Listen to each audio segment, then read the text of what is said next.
Welcome to the X-Zide and Logford, where the differently abled and commonly abled persons converge into one open mind. Before our featured presentation, click the subscribe and like buttons, then the little cutie bell to get notified for new releases.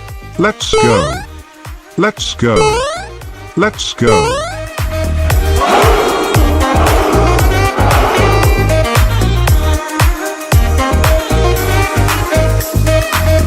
Remember, the Force will be with you, always.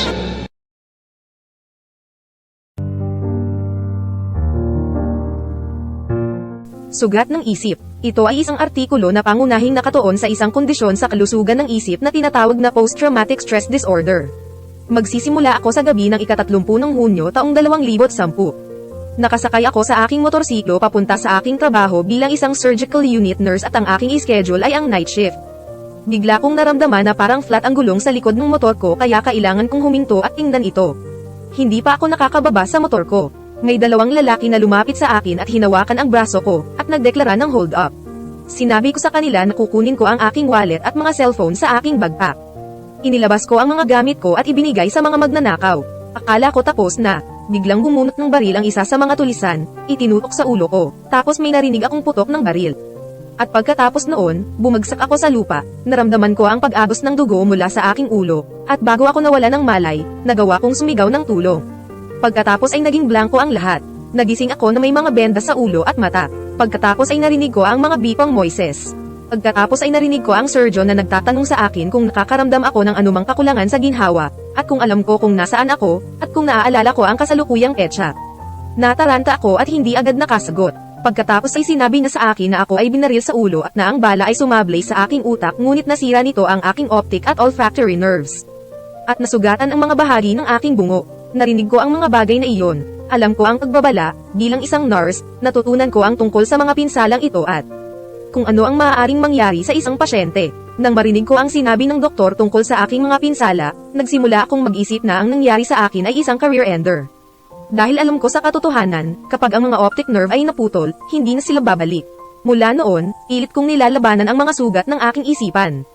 Maraming tao ang may limitadong kaalaman tungkol sa kondisyong ito sa kalusugan ng isip na tinatawag na post-traumatic stress disorder or PTSD. Na na-trigger ng isang nakakatakot na pangyayari, nararanasan man ito o nasaksihan ito. Maaaring kabilang sa mga sintomas ang mga flashback, bangungot at matinding pagkabalisa. Pati na rin ang hindi makontrol na pag-iisip tungkol sa kaganapan. Karamihan sa mga taong dumaan sa mga traumatikong kaganapan ay maaaring magkaroon ng pansamantalang kahirapan sa pagsasaayos at pagharap, ngunit sa oras at mahusay na pangangalaga sa sarili. Kadalasan ay gumagaling sila. Mga uri ng traumatikong pangyayari ang pinakakaraniwang mga kaganapan na humahantong sa pag-unlad ng PTSD ay kinabibilangan ng 1. Combat exposure 2. Pisikal na pang-aabuso sa pagkabata 3. Sexual na karahasan 4. Pisikal na pag-atake 5. Pinagbantaan ng armas 6. Isang aksidenteng nagbabanta sa buhay. Marami pang iba pang traumatikong kaganapan ang maaari ring humantong sa PTSD, gaya ng sunog, natural na sakuna, pagnanakaw, pag-crash ng eroplano, pagpapahirap, pagkidnap, pagsusuring medikal na nagbabanta sa buhay, pag-atake ng terorista, at iba pang malalabis o nagbabanta sa buhay ng mga kaganapan.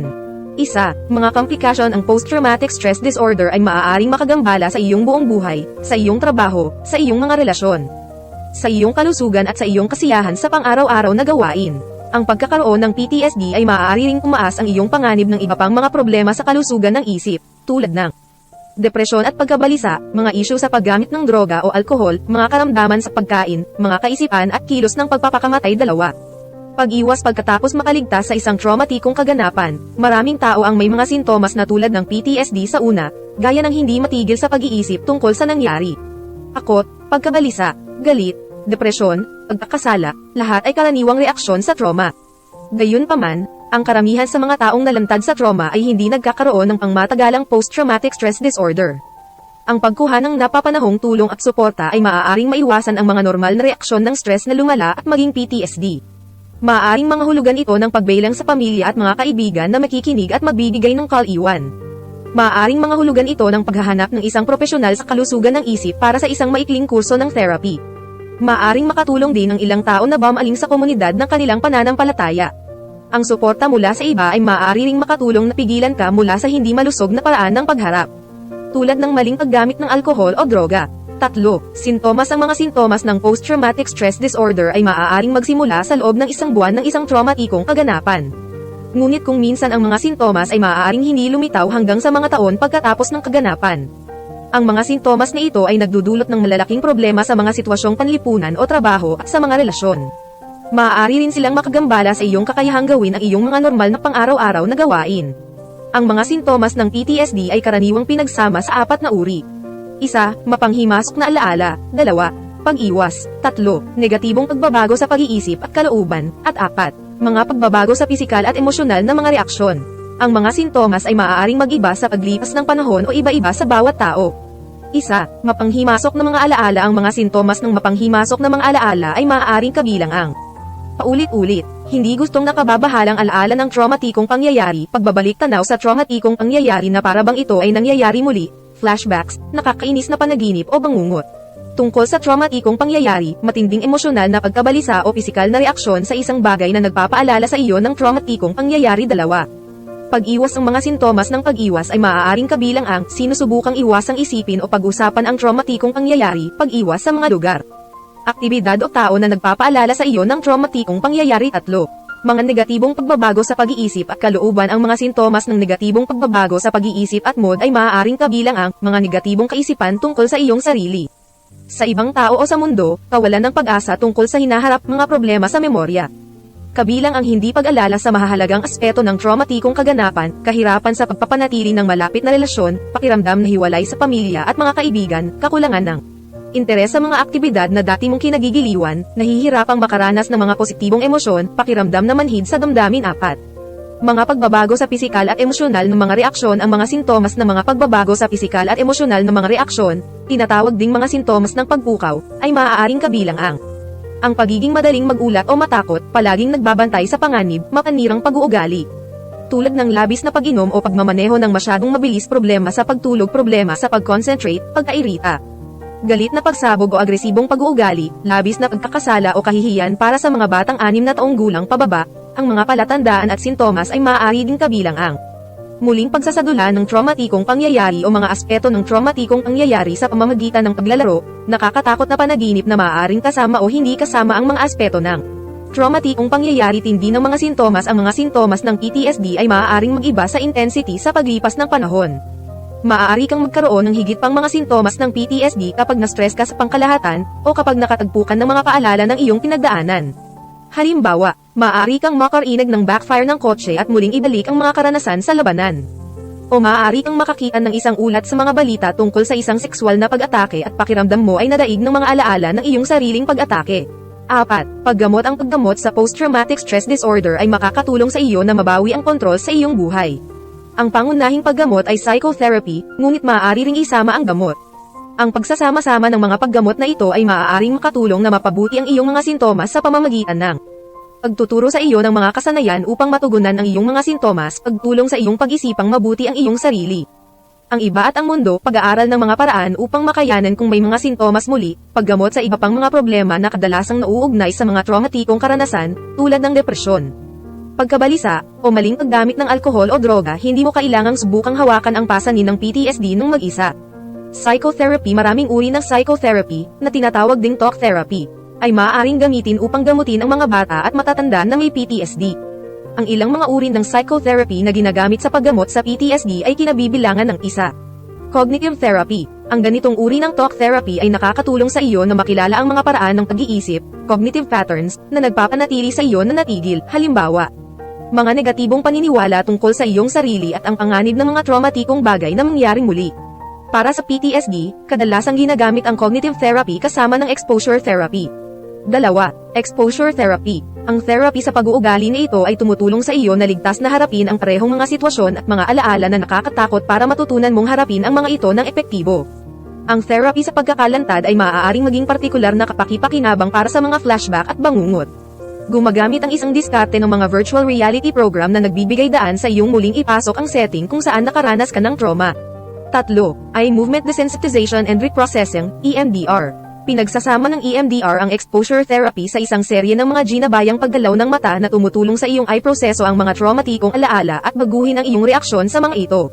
Matutulungan ka ng iyong therapist na bumuo ng mga kasanayan sa pamamahalan ng stress upang matulungan kang mas mahusay na mahawakan ang mga nakababahalang sitwasyon at makayanin ang stress sa iyong buhay. Ang lahat ng mga pamamaraang ito ay makakatulong sa iyo na makontrol ang pangmatagalang takot pagkatapos ng isang traumatikong kaganapan.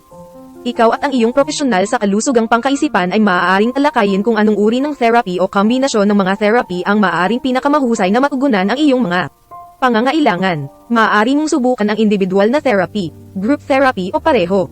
Ang therapy ng grupo ay maaaring mag-alok ng isang paraan upang kumonekta sa iba na dumaranas ng mga katulad na karanasan. 5. Mga gamot. Maaaring makatulong ang ilang uri ng mga gamot na mapabuti ang mga sintomas ng PTSD, mga antidepressant. Ang mga gamot na ito ay maaaring makatulong sa mga sintomas ng depresyon at pagkabalisa.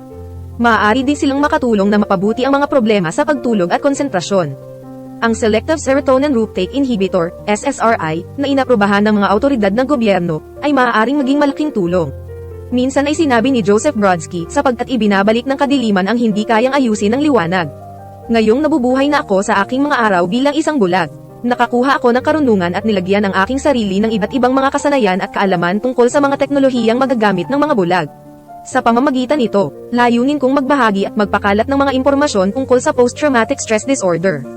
Hindi ako titigil hanggat hindi nagkakaroon ng kamalayan at nauunawaan ang mga biktima ng mga traumatikong kaganapan, tulad ko, na dumanas ng sakit nitong kalagayang pangkaisipang kalusugan. Mangyaring bisitahin ang site na ito at ito ay magiging isang mahuhusay na gabay at sanggunian para sa pagkakaroon ng kamalayan sa PTSD. https://www.mayoclinic.org/diseases-conditions/post-traumatic-stress-disorder/symptoms-causes/seek-203559667 para sa karagdagang informasyon. At kung gusto mo ang aking artikulo, mangyaring ibahagi at ikalat ang kamalayan. Mangyaring ingatan ang mga taong alam mong nakaranas ng anumang traumatikong kaganapan. Ang isang palakaibigang pag-uusap ay palaging nagkakahalaga ng 1,000 lunas. God bless sa lahat, maging ligtas, maging malusog at maging matalino. Ang blog na ito ay isinulat ni John the Blindcaster ika-15 ng Setyembre taong 2022 4:07 p.m.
Winds of the Mind. This is an article but mainly focuses on a mental health condition called post-traumatic stress disorder. I shall start on the night of June the 30th, 2010. I was on my motorcycle en route to my work as a surgical unit nurse and my schedule was the night shift. Suddenly, I felt the rear wheel of my motorcycle seemed to be flat, so I needed to stop and check it. I haven't dismounted my motorcycle yet, when two men approached me and grabbed my arm, and declared to hold up. I told them I'm going to reach for my wallet and cell phones in my backpack. I took out my valuables and handed them over to the robbers. I thought it was over, when suddenly one of the robbers pulled out a gun, pointed it to my head, then I heard a gunshot. And after that, I fell to the ground, felt blood gushing out of my head, and before I lost consciousness, I managed to scream help. Then everything went blank. I woke up with bandages on my head and eyes. Then I heard beeping noises, then I heard the surgeon asking me if I feel any discomfort, and if I know where I am, and if I remember the current date. I was confused and couldn't respond quickly. Then he told me that I got shot in the head and that the bullet missed my brain but it damaged my optic and olfactory nerves, and injured parts of my skull. Hearing those things, I know the prognosis. Being a nurse, I've learned about these injuries and, as to what it can happen to a patient. Hearing what the doctor said about my injuries, I started thinking that what happened to me is a career ender, since I know for a fact, when the optic nerves are severed, they will never grow back. From then on, I was struggling against the winds of my mind. A lot of people have limited awareness about this mental health condition called post-traumatic stress disorder or PTSD, that is triggered by a terrifying event, either experiencing it or witnessing it. Symptoms may include flashbacks, nightmares and severe anxiety, as well as uncontrollable thoughts about the event. Most people who go through traumatic events may have temporary difficulty adjusting and coping, but with time and good self-care, they usually get better. Kinds of traumatic events. The most common events leading to the development of PTSD include 1. Combat exposure. 2. Childhood physical abuse. 3. Sexual violence. 4. Physical assault. 5. Being threatened with a weapon. 6. A life-threatening accident. Many other traumatic events also can lead to PTSD, such as fire, natural disaster, robbery, plane crash, torture, kidnapping, life-threatening medical diagnosis, terrorist attack, and other extreme or life-threatening events. 1. Complications. Post-traumatic stress disorder can disrupt your whole life, your job, your relationships, your health and your enjoyment of everyday activities. Having PTSD may also increase your risk of other mental health problems, such as bullet depression and anxiety, bullet issues with drugs or alcohol use, bullet eating disorders, bullet suicidal thoughts and actions. 2. Prevention. After surviving a traumatic event, many people have PTSD-like symptoms at first, such as being unable to stop thinking about what's happened. Fear, anxiety, anger, depression, guilt, all are common reactions to trauma. However, the majority of people exposed to trauma do not develop long-term post-traumatic stress disorder. Getting timely help and support may prevent normal stress reactions from getting worse and developing into PTSD. This may mean turning to family and friends who will listen and offer comfort. It may mean seeking out a mental health professional for a brief course of therapy. Some people may also find it helpful to turn to their faith community. Support from others also may help prevent you from turning to unhealthy coping methods, such as misuse of alcohol or drugs. 3. Symptoms. Post-traumatic stress disorder symptoms may start within 1 month of a traumatic event, but sometimes symptoms may not appear until years after the event. These symptoms cause significant problems in social or work situations and in relationships. They can also interfere with your ability to go about your normal daily tasks. PTSD symptoms are generally grouped into 4 types. 1. Intrusive memories, 2. Avoidance, 3. Negative changes in thinking and mood, and 4. Alterations in physical and emotional reactions. Symptoms can vary over time or vary from person to person. 1. Intrusive memories. Symptoms of intrusive memories may include bullet recurrent, unwanted distressing memories of the traumatic event, bullet reliving the traumatic event as if it were happening again, flashbacks, bullet upsetting dreams or nightmares about the traumatic event, bullet severe emotional distress or physical reactions to something that reminds you of the traumatic event. 2. Avoidance. Symptoms of avoidance may include bullet trying to avoid thinking or talking about the traumatic event, bullet avoiding places, activities or people that remind you of the traumatic event. 3. Negative changes in thinking and mood. Symptoms of negative changes in thinking and mood may include bullet negative thoughts about yourself, other people, or the world, bullet hopelessness about the future, bullet memory problems, including not remembering important aspects of the traumatic event, bullet difficulty maintaining close relationships, bullet feeling detached from family and friends, bullet lack of interest in activities you once enjoyed, bullet difficulty experiencing positive emotions, bullet feeling emotionally numb. 4.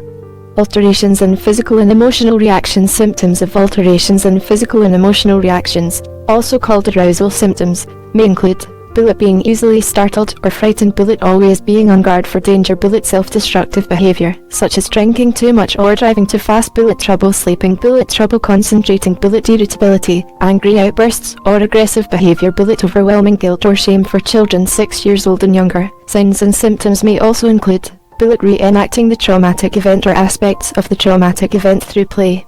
Frightening dreams that may or may not include aspects of the traumatic event. Intensity of symptoms. PTSD symptoms can vary in intensity over time. You may have more PTSD symptoms when you're stressed in general, or when you come across reminders of what you went through. For example, you may hear a car backfire and relive combat experiences, or you may see a report on the news about a sexual assault and feel overcome by memories of your own assault. 4. Treatment. Post-traumatic stress disorder treatment can help you regain a sense of control over your life. The primary treatment is psychotherapy, but can also include medication.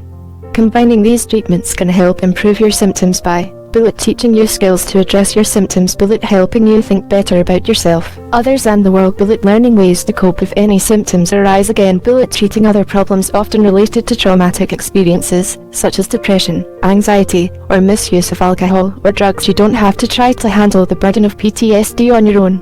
Psychotherapy. Several types of psychotherapy, also called talk therapy, may be used to treat children and adults with PTSD. Some types of psychotherapy used in PTSD treatment include 1. Cognitive therapy. This type of talk therapy helps you recognize the ways of thinking, cognitive patterns, that are keeping you stuck, for example, negative beliefs about yourself and the risk of traumatic things happening again. For PTSD, cognitive therapy often is used along with exposure therapy. 2. Exposure therapy. This behavioral therapy helps you safely face both situations and memories that you find frightening so that you can learn to cope with them effectively. Exposure therapy can be particularly helpful for flashbacks and nightmares. One approach uses virtual reality programs that allow you to re-enter the setting in which you experienced trauma. 3. Eye movement desensitization and reprocessing, EMDR. EMDR combines exposure therapy with a series of guided eye movements that help you process traumatic memories and change how you react to them. Your therapist can help you develop stress management skills to help you better handle stressful situations and cope with stress in your life. All these approaches can help you gain control of lasting fear after a traumatic event. You and your mental health professional can discuss what type of therapy or combination of therapies may best meet your needs. You may try individual therapy, group therapy, or both. Group therapy can offer a way to connect with others going through similar experiences. 5. Medications. Several types of medications can help improve symptoms of PTSD, antidepressants. These medications can help symptoms of depression and anxiety. They can also help improve sleep problems and concentration. The selective serotonin reuptake inhibitor, SSRI, as approved by government authorities, can be of great help. Joseph Brodsky once said, "Where darkness restores what light cannot repair." Now that I'm living my days as a blind man, I've acquired wisdom and equipped myself with different skills and knowledge about the technologies accessible for blind persons. With that, I aim to share and spread information about post-traumatic stress disorder. I will not stop until more and more people will be aware and understand, those victims of traumatic events, like me, who have suffered the pains of this mental health condition. Please visit this site and it will be a great guide and reference for being aware of PTSD. Link /worried smiley /mayoclinic.org/diseases/conditions/post-traumatic stress disorder/symptoms causes/sick 20,355,967 out of link for more information. And if you like my article, please share and spread the awareness. Please take care of those persons who you know had experienced any traumatic event. A friendly talk will always be worth 1,000 cure. God bless everyone. Be safe, be healthy and be wise. This blog is written by John the Blindcaster 9/15/2022 4:07 p.m.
for watching and listening to the exciting Vlog Pod. Till next time, God bless everyone. Be safe, be healthy, be wise. Bye.